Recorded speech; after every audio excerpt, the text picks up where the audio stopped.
My brother framed me for stealing from the company I built after our parents died, and everyone believed him. Overnight, I lost my job, my reputation, my home, even my girlfriend, while he took over everything and let me rot.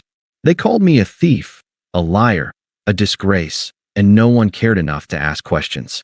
But he made one mistake. He underestimated how far I'd go to take it all back. Hey, before we move on to the video, please subscribe to the channel and hit the like button. Thanks a lot. I never thought my own brother would try to ruin my life just to take something I was always willing to share. I, 38M, spent the last 20 years helping my parents build our family business from the ground up. It started as a single garage when I was in high school. My dad was a skilled mechanic, my mom ran the books, and I was there every day after school sweeping floors, handling parts, managing inventory, and eventually taking on repair jobs myself. By the time I was 26, our business had grown into a chain of 6 full-service auto shops across 2 counties. We weren't rich, but we were comfortable. We had a team of 40-plus employees, many of whom had been with us for over a decade. My parents worked hard, and so did I. My younger brother, Kevin, 36M, couldn't have been more different. Kevin was the kind of kid who got bored easily. He went through 5 majors in college before dropping out. My parents still paid his rent, his car, his phone bill, and even covered credit card debt he racked up while finding himself. He bounced between business ideas, crypto, streaming, flipping shoes, drop shipping, and none of them lasted more than a few months. My parents made excuses for him constantly. He's just creative. He hasn't found his niche yet. He'll grow out of it. He didn't. He got older, but not wiser. Meanwhile, I was running payroll, managing vendors, dealing with angry customers, and expanding our operations. When we opened the 4th shop, my dad semi-retired. I became the general manager and oversaw day-to-day operations. Kevin occasionally helped with marketing, which meant he posted on Instagram twice a month and then billed the company $800 for consulting. Still, I kept the peace. I never complained. I figured, eventually, Kevin would mature and join the business seriously. My parents were getting older, and I didn't want to carry everything alone forever. I hoped that maybe once they were gone, Kevin and I could run things together like they always wanted. It turns out he was just waiting for them to die. My parents passed away within a few months of each other. First, my mom pancreatic cancer that spread fast. Then, my dad had a heart attack just 6 weeks later. Some say it was from grief. I believe it. Losing them gutted me. They weren't just my parents. They were my business partners, my daily collaborators, the people I built something with. I barely had time to process my mom's funeral before I was arranging my dad's. Kevin, meanwhile, was suddenly everywhere. Crying at the funerals, giving emotional speeches about living up to their legacy, telling everyone how deeply committed he was to the family business now. I wanted to believe him. I really did. After the funeral, we sat down with the family lawyer to go over the estate. The will left everything, business shares, properties, and personal assets, split 50-50 between Kevin and me. I was named acting CEO of the company, with the board expected to vote on a permanent decision within 6 months. I remember Kevin smiling at me and saying, "You earned it, man. You've always held it down." I should have known it was bullshit. I kept things running. I was in the shops daily, meeting with district managers, checking on margins. Kevin sat in on a few meetings but didn't contribute much. He said he was strategizing from behind the scenes. I didn't push. I figured he was grieving and adjusting. The employees trusted me. The board members, 4 of whom had been appointed by my parents, also respected my leadership. Everyone knew I had been at the core of the business since the start. I wasn't worried. Then weird things started happening. First, our books were off. Nothing huge, just small discrepancies, a missing invoice here, a double payment there. Our accountant flagged them but assumed they were clerical errors. Then a vendor emailed me asking about a new partnership deal I supposedly approved. Only I'd never heard of them. When I confronted Kevin, he looked surprised. He said maybe one of our managers was making moves without permission and promised to look into it. That week, I found a weird new app on my office computer. It looked like remote access software. I assumed it was installed by our IT guy, but he swore he didn't put it there. Then came the board meeting from hell. I walked in expecting a quarterly performance review. Instead, I was met with silence. The CFO, an old friend of my dad's, slid a folder across the table. Inside were printed screenshots of emails allegedly from me, approving a $400,000 fund transfer to an expansion project that didn't exist. The bank documents showed it went to a shell company registered in my name. There were login logs from our system showing my credentials were used to access restricted accounts. Even a security camera screenshot showed me entering the building on a Sunday night when I was supposedly in town visiting my girlfriend. The chairman looked at me like I was dirt. Kevin stood in the corner with a devastated look on his face. He didn't say much, just whispered to one of the board members that maybe the stress finally broke him. They fired me that day.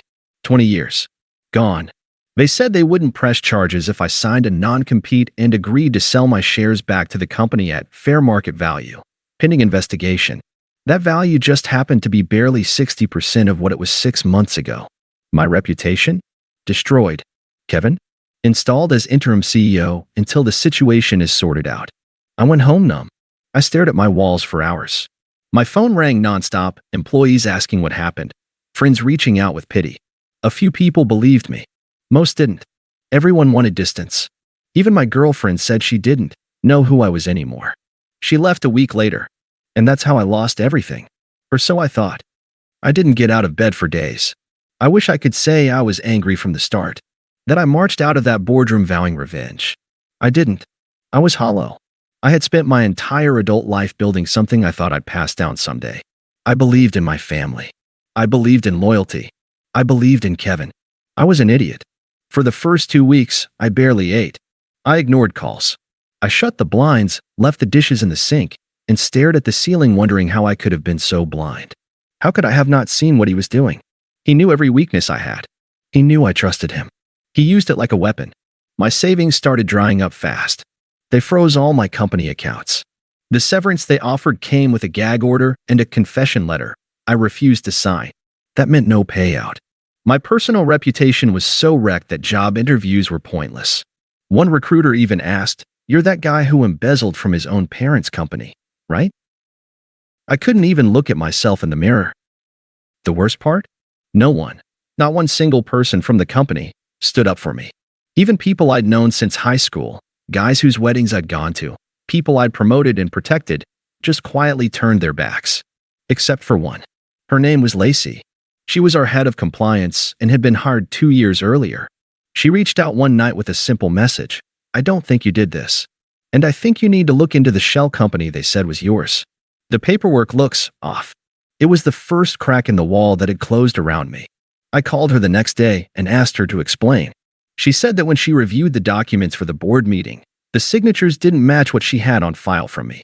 The company was registered using my name, but the address listed wasn't mine. It was an old P.O. box Kevin had used during one of his failed businesses. But she couldn't prove it outright, and she was already under pressure from the new leadership. She told me she couldn't help further without risking her job, but she suggested I find a digital forensics expert and follow the paper trail. I didn't have much to go on, but it was enough to pull me out of the fog. I sold my car. I canceled every subscription. I started doing freelance mechanical work under the table to stay afloat. I lived on ramen and peanut butter sandwiches and swallowed my pride every single day. But I took what little I had and started hiring people. First was a forensic accountant, then a cybersecurity consultant, some kid barely out of college who'd done IT work for a guy I knew. I gave them every file I'd saved over the years, every email, every backup drive, access to my cloud. They got to work. Weeks passed. I went broke. I almost gave up. Then I got a call. The tech kid sounded excited. He told me the timestamps on the email authorizations didn't line up with my devices. The system logs showed my credentials were used, but the IP address didn't match my location. He was able to pull up login logs from my router to prove I wasn't online during those times. Even better, he found traces of remote desktop software installed on my office computer just days before the fake transaction started. It got deeper. The shell company that received the $400,000? Registered under my name, sure, but the EIN number had been used previously. The forensic accountant traced it back to one of Kevin's failed branding agencies from 5 years ago.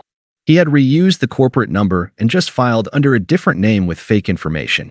The shell's bank account? Opened in a town I'd never even visited. The bank required an in-person verification, but guess who had visited that branch 3 weeks earlier? Kevin. I didn't know whether to cry or scream. This wasn't just betrayal. This wasn't just greed. This was deliberate, calculated, malicious character assassination by my own brother. And he'd almost gotten away with it. The last piece of the puzzle came from the security footage. The clip they used in the board meeting showed me entering the office on a Sunday night. It was grainy and short, maybe 4 seconds. But my tech guy got curious. He pulled metadata from the footage and noticed something off. The timestamp didn't match the system's internal clock. Someone had clipped and redated old footage. He even found the original version, saved on an external backup drive the company had missed when wiping my old workstation.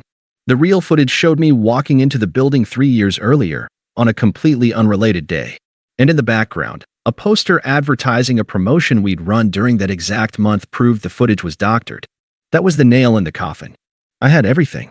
Digital forensics, forged documents, fake companies, doctored evidence, and a motive.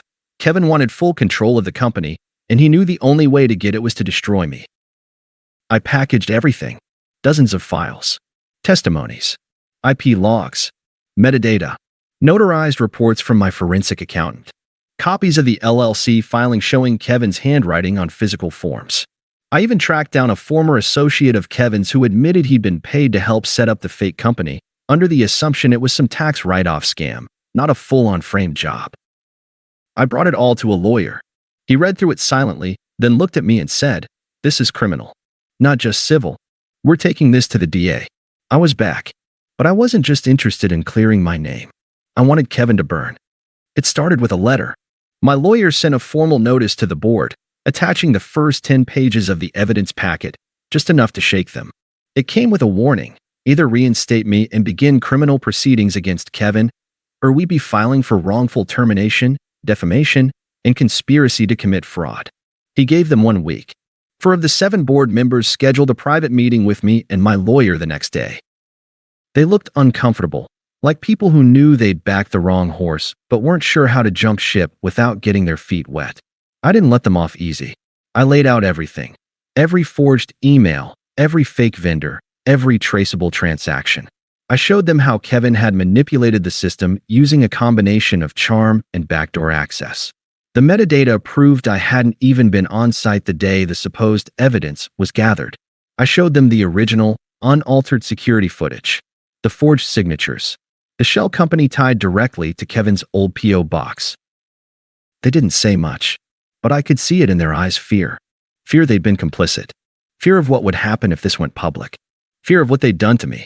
One of them actually had the gall to say, "We thought we were protecting the company." I didn't raise my voice. I didn't need to. "You destroyed the person who built it," I told them. After that, things moved fast. The board suspended Kevin pending an internal investigation.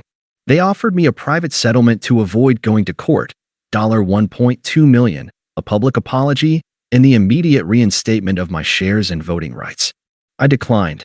I wasn't there to settle. I was there to dismantle him. My lawyer filed a civil suit and handed everything over to the district attorney's office. Within 2 weeks, Kevin's world started to unravel. Subpoenas went out. His laptop and phone were seized. His financials were audited. The man who'd helped him fake the LLC was brought in for questioning and flipped almost immediately. Kevin was arrested on charges of fraud, wire fraud, obstruction of justice, and identity theft. The mugshot was glorious. The news hit local papers and online business blogs. "Brother framed sibling in corporate coup attempt," one headline read. I got calls from people I hadn't heard from in months, some apologizing, some begging for meetings, some trying to reattach themselves to me like leeches. I ignored most of them. One message came from my ex-girlfriend. She said she was sorry, that she never stopped believing in me, but didn't know how to support me at the time. I didn't reply. Kevin tried to delay the trial, but the evidence was airtight. His attorney tried to spin it as mental instability brought on by grief, but no one bought it. The jury took just 2 hours to convict. He got 6 years in federal prison, with eligibility for parole after 4. I went to every day of that trial. I sat in the front row, wore a suit, and made sure he saw me every time he turned around. He looked at me once. I stared back and didn't blink. When the judge read the verdict, I felt something shift inside me. Not joy, not relief, just peace. After the conviction, The board begged me to return as CEO. This time, I made them sweat. I made them vote. Publicly. One by one. All 7 voted yes.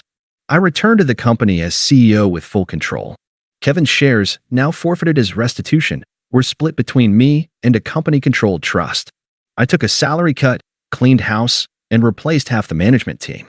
Anyone who had supported Kevin's rise while staying silent during my downfall was gone. The employees welcomed me back cautiously at first. I didn't blame them. Most had been lied to. Some had feared for their jobs. But over time, things changed. People smiled again. They talked openly. Productivity shot up. Revenue rose for 3 quarters in a row. Lacey, the compliance officer who had first reached out, became my VP of operations. I gave her full authority to audit everything, anytime, no approval needed. A year after returning, I had doubled the company's market value. That's when the rest of the family started reaching out. Uncles, cousins, family friends. All the people who'd whispered behind my back, who'd shrugged when Kevin turned everyone against me. Now they wanted dinner. Reconnection. A fresh start. I told them all the same thing. I'm not angry. I just don't need you anymore. Some cried. Others begged. One even wrote a 4-page letter about how family bonds should never break. I shredded it. The house that Kevin had been living in, the one my parents had left to both of us. I bought out his half and donated it to a local nonprofit that houses foster teens who age out of the system. They were named at the Sullivan House, after my mother's maiden name. She would have liked that. There was one last thing I needed to do. I drove to the cemetery alone. It was a warm, quiet afternoon. I stood between their graves for a long time before I said anything. I'm sorry it turned out this way. I did what you asked. I tried to keep the family together. I trusted him because you did. I wish you'd seen who he really was. But I fixed it. It's safe now. The company. Our legacy. Everything. I placed a photo on the headstone. It was from 10 years earlier, me, my parents, and Kevin at the opening of our 3rd shop. We looked like a real team. I left it there, even though it felt like a lie now. As I walked back to my car, I felt the weight finally lift. He tried to take everything from me. But in the end, he gave me something better. Clarity. It's been over a year since the trial. Kevin is still in prison. The last I heard, he was trying to get early release by claiming he had a spiritual awakening. His lawyer sent a letter to my attorney asking if I'd write a statement in support of reduced sentencing, said it would help his rehabilitation if his brother showed forgiveness. I told them no. I didn't say it out of spite. I wasn't even angry anymore. I just didn't believe in rewarding someone for faking remorse after being caught. Kevin hadn't apologized to me once. Not in court. Not in private. Not even a single line of acknowledgement. His letter wasn't an apology. It was a negotiation. And I don't negotiate with people who tried to destroy me. Sometimes people ask if I miss him. That's a harder question than I expected. Because the truth is, I miss the brother I thought I had.